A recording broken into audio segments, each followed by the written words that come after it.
Banditos, what up? Question. Have you ever faced a heroic boss in the Division 2 and felt like you were just a punching bag, taking hit after hit with no end in sight? Well, not anymore, because today I'm introducing you to the best shotgun build that doesn't just survive the heaviest punches, the toughest heroic bosses, it thrives on them. Not figuratively, literally. This build has tricks up its sleeves. It can take steady and continuous damage while out-surviving even the most brutal enemies, and yet it still one-shots elites and clears heroic content with ease, even with all directives active. And here's the real kicker. It's not just about brute force. The secret sauce lies in the stats. I can give you everything you need to run it. Let's do this. Where'd you come from?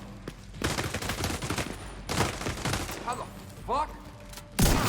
Wait, did we just become best friends? So nice to meet you. I think you're cool. Piece of shit wristwatch. It's not just about brute force. The secret sauce lies in the stats and how we've perfectly balanced the build's efficiency by leveraging key modifiers. It's a synergy of power and strategy that makes this build unstoppable. And trust me, you'll want to stick around for the mechanics because that's where the magic is really happening. I'll break down exactly how these modifiers work together to make you virtually unkillable. So if you're ready to dominate with a shotgun build that's as tough as it is deadly, let's dive in and get the easy stuff out of the way before we jump into the nitty-gritty details. On the surface, this doesn't look like anything other than a very tanky shotgun build. All right, let's start with the 4 pieces of Hunter's Fury, which is the best setup for a shotgun. It's easy. 2 pieces will give you shotgun damage, and we're looking for some armor on kill, but also the power up from Apex Predator. So just standing within 15 meters of an enemy is going to give you 20% amplified damage. So that's easy, and we need every punch to be strong, and we're always playing in that range. The equation is basically armor and headshot damage, protection from elites. On the gloves, we have armor and headshot damage, and the knees are exactly the same,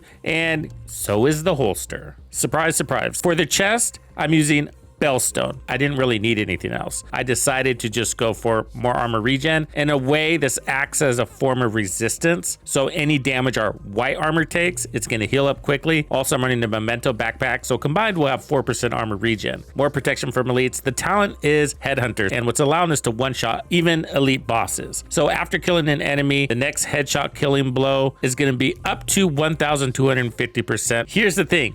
You need your headshot damage to be over 150% in order to get to that cap. This build only has 115% headshot damage. There's going to be more to this. I'll circle back on that after the build. The backpack is the Memento. You definitely don't have to run the Memento, but I decided I actually wanted the all 3 cores, and you really need bonus armor for shotgun builds. I stress that. When you have all your trophies, you're going to have that 30% weapon damage. But I'm not running this for the damage. We're running this for the bonus armor and the regen, I guess. But the 10% bonus armor per blue core, so that's 60% bonus armor, which is about 1.2 million in bonus armor per trophy, and those stack. And then of course you have 30% skill efficiency when you have all of your trophies, and then we're gonna have 3% armor regen. For the shotgun, I'm choosing the Spaz. It's because of the large mag and the high base damage. I have 23% expertise, and I will be pushing this up even higher. On one-shot kill builds, I do recommend at least 12% expertise. Either way, you're gonna be okay because the base damage is just ridiculous. And the talent I have is streamlined. So increased weapon damage by 42%. That's huge on this shotgun. That's huge. But the catch is you can't use skills, but that's not going to hinder this build whatsoever. And you'll see I can still use my skills, including my shield, and still one-shot elites. How's that working? Wait for it. I'm going with survivalist, so we have more protection from elites. And then for skills, I got the decoy and just a regular shield. Of course, that's a tier 6 shield, so it's pretty strong. Okay, so let's take a quick look at the stats again because all the magic is down here. So we have 115% headshot damage. That's under par. We need this to be 150% headshot damage to get the most efficient build. It's the protection from elites that's pulling some of that back. Survivalist is giving us 10% protection from elites. The rest is coming from the mods. You don't have to have 13% protection from elites. 12 is fine. That's where all the protection from elites is coming from. So if we change these out to headshot, that would give us 30% more headshot damage, and then we'd be almost to 150%. In order to get us to 150%, we'd have to run something like Providence, or even easier is a Habsburg because it already comes with the blue core. That's how you get to 150%. What I'm getting at is that we're going to exceed 150% headshot damage, and we're gonna have cap, 80% protection from elites, 79 technically, with this build without changing a thing. And we'll be one-shotting elites and bosses. You're probably not gonna have the same performance if you try to run this in a team. You'll do okay, maybe with 2 players. Above that, the scaling is gonna be way too much. This is my modifier setup. The trick to this is because of the modifiers. That's getting us to all the necessary thresholds for our stats. As far as the active modifier goes, the strategy with this build is to not use it, but it doesn't matter. You can pick anyone that you want to. So I have 3 passive modifiers here. Multitasker. This part's not the game changer. While at tier 5 and all attributes, receive 7.5% weapon damage, 85,000 max armor, and a skill tier. So just helpful stats. So while at least tier 3 in both firearms and stamina, gain 2.5% headshot damage for every 100,000 total armor you have. We've already met half of that condition because we're at tier 4 in stamina. So we need to get to tier 3 in firearms. Just to verify, we have 115% headshot damage, and we need to get to 150. You can see my tiers. I got almost 2 tiers on the red. That's because of the memento. We need to get our red tier to 3. So we need a bunch of those red guys, which there's a bunch of them in there. So we're lucky. For the most part, it's about 3 kills per tier. And that just depends on the tier that you're working on. Going from tier 2 to tier 3 is the easiest. If you need to know more about the modifiers and details like that, check out this video here. Now we have tier 3 on our red tier. So if we look at our stats here, we're at 162% headshot damage indefinitely. But if you lose it, hey, don't sweat it. You saw how easy it was to get. So extra padding is all about protection from elites when you're at tier 5, which we're not. Just by having the modifiers on, that gives you 1 tier. The build adds the other 3. And you have to earn the 5th tier. We have 1, 2, 3, 4, 5, 6. So that's 30% protection from elites. I have 49% protection from elites on my build already. So that's gonna push us to 79%. The cap is 80. So our goal is to get to 5 tiers on the blue, which will be about 3 kills with guys that have blue marks. By getting these first initial kills, we're gonna have all of the stats that we need to be invulnerable. But don't worry, we're gonna be one-shotting elites even before that happens. And mementos are not required for this. So there we are. We're at tier 5 on the blue now.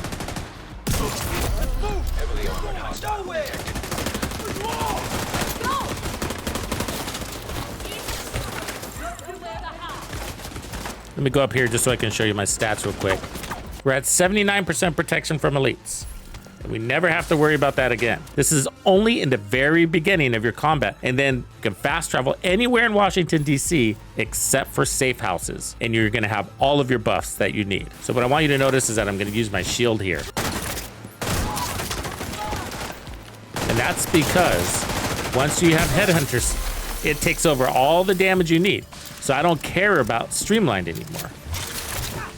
I only use streamline to earn it. So I can even kill the boss without streamline. So we have protection from elites, and we have enough headshot damage and base weapon damage with headhunter to one-shot heroic bosses. Fine, but that's not any different than last season or the season before, right? So besides leveraging the modifiers to boost our stats to headshot damage and protection from elites, how else are the modifiers contributing to this invulnerable state of being? The answer to that lies in stamina within the global modifier Hard Core. The way we're playing, we're only reaching tier 5 once. From that point forward, we're maintaining the tier 5 bonus. If you look closely here, which is 3.5% bonus armor for every 300,000 damage you take. Because we're earning bonus armor from on kill through the memento, and we're earning bonus armor from stamina, we end up stacking that bonus armor. I mean that bonus armor is earning us more bonus armor because we're not actually taking damage. Our bonus armor is taking damage, which is thereby reduced by our 79% protection from elites. What ends up happening is it takes the enemies a very, very long time to nick away at even our bonus armor to get to our white armor, because we're getting refunded more bonus armor as we're absorbing that damage at a rate that's somewhat sustainable, almost to the point that in some cases it looks like we're not taking any damage. And so we've seen from this build and others I've put out this season that the hardcore global modifiers are rewarding us heavy for running armor. There are times where it looks like I got the worst aim on the planet, right? I'm standing right in front of a guy and I can't shoot him in the head. If you look a little bit closer, you'll see that there's something called body flinch. there's not much you can do about it except for don't get shot. So just because you can take a shit ton of damage doesn't mean you really want to if you're trying to get your kill. So the strategy is still shoot first, kill first, even though you can take damage. So I'll take a bunch of damage and I'll just wait to line up. So still play smart, still do flanks, because otherwise it can get annoying to always be missing your shots. Body flinch is a bitch in this game. Catch you on the next one. Thank you for hanging out with me. I'm Tuxedo Bandido, and if you found this video helpful, be sure to hit the like, subscribe, and turn on your notifications so you don't miss out on the good stuff I have coming for you. And if you like content like this, be sure to check out the video I have recommended for you right here. If you have anything you would like me to cover, be sure to let me know in the comments below. And thank you to all the channel members and donors who make things possible. Tux Nation wouldn't be the same without you. When you buy a game from Ubisoft, enter the creator code Tuxedo Bandido to support the channel. Easy peasy. Wait, did we just become best friends?